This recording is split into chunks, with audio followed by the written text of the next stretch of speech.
So week 1, guys, no knee backing. We're going to cover keeping the back from that scrape off escape. So we'll quickly just go over the details of that scrape off escape again. We did in the warm-up. So again, Crippy's 2 hooks in, harness control. Probably his head is on my shoulder, so I'm looking for baseball bat control. And ideally, the easier scrape off escape is going to the underhook side. I want to rotate my head, okay? So my head's on the bottom, so I don't want Crippy's head being as a pillow. So if I can push with my hook and I get my head below his head, okay? Now I can remove his hook. I can do that with my hand, my foot, and my hip. So I'll kick this off as I put my back on the mat. If I'm deciding, and he isn't mounting, this elbow's coming underneath and I'm wanting that underneath. Straight into this closed guard, or the other one we were playing with. Baseball bat control on the choking arm. His chin is on my shoulder.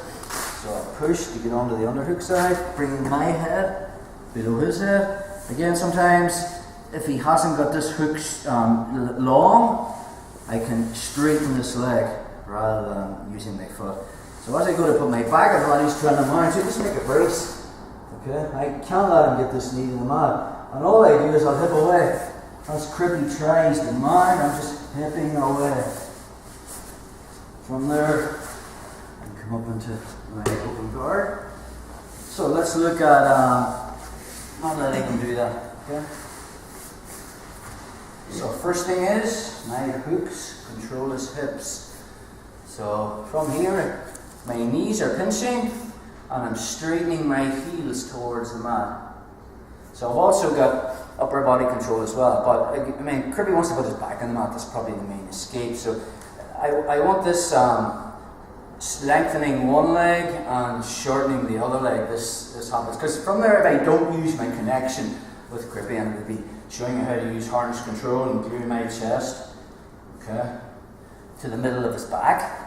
But if I can just keep him from getting his back on the mat with my hooks, it's a good skill to have, and we'll be playing this a lot over the next few weeks. So basically, if I keep my hooks just the way they are, and Crippy just decides to put his back on the mat, I've lost it, okay? So from there, all I'm going to do is, I'm going to shorten this leg. So to put his back on the mat, I'm going to create a wall with my thigh. So from there, as he tries to put his back on the mat, he just do that, okay? If he goes to the other side, he's just doing that. Really try to put your back on the mat. So that's all I want there. It's hard to see it visually, you can feel it. But I'm just straightening one leg and shortening another leg. Means then if I can stop him from putting his back on the mat with my legs, I can attack with 2 hands. But let's look at upper body pressures as well. So my hooks control his hips. Now I want to control the rotation of his body with my upper body. Again, this is called harness control, seatbelt control, sort of made famous by Marcelo Garcia. So I've got my choking arm. I mean, some people talk about you should be able to play the harness both sides, but I think it's kind of a position in jiu-jitsu you can choose, you know, what harness you want to use, and I would always use my strongest arm. I'm a right arm person, so it makes sense. I'm going to be choking someone with my right arm, my strongest arm. So my right arm's coming over, my left underhook is covering the fist. Again, you can make whatever grip you want, but I think the best grip is just covering my fist with my left hand, because sometimes at beginner level, people will reach up and try to strip the top hand, and when they do, the choke is in. Whereas if you're making all these kind of grips here, whatever, and he tries to strip the top hand, it's just not an ideal position. So I think covering my fist with my fist, okay?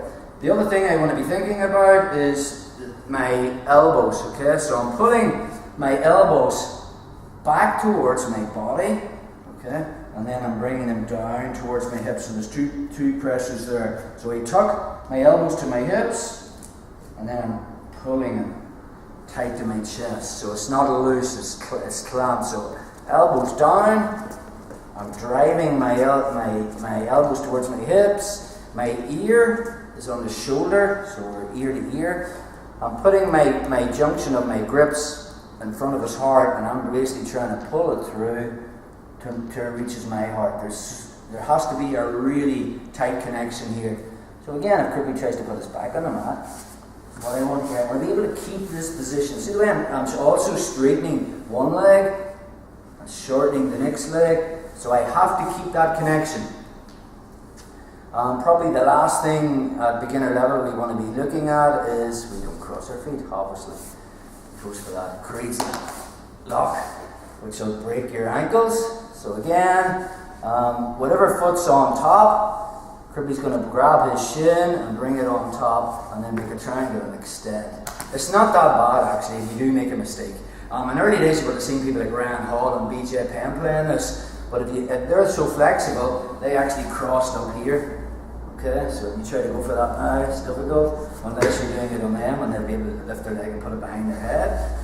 But if you do make the mistake of doing that, because sometimes in a roll you feel the guy's going to get away from you, and sometimes you do this without thinking, and he goes for that, just uncross your legs. That's all you have to do. It's not that bad, okay?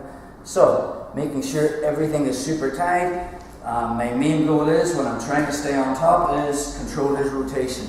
So I've got to stay super glued to them. So we're going to play around for 5 minutes. Now that you know that scrape off escape, person's going to try and put their back in the mat. Other person is going to try and just keep that position. Okay, so let's play around with that.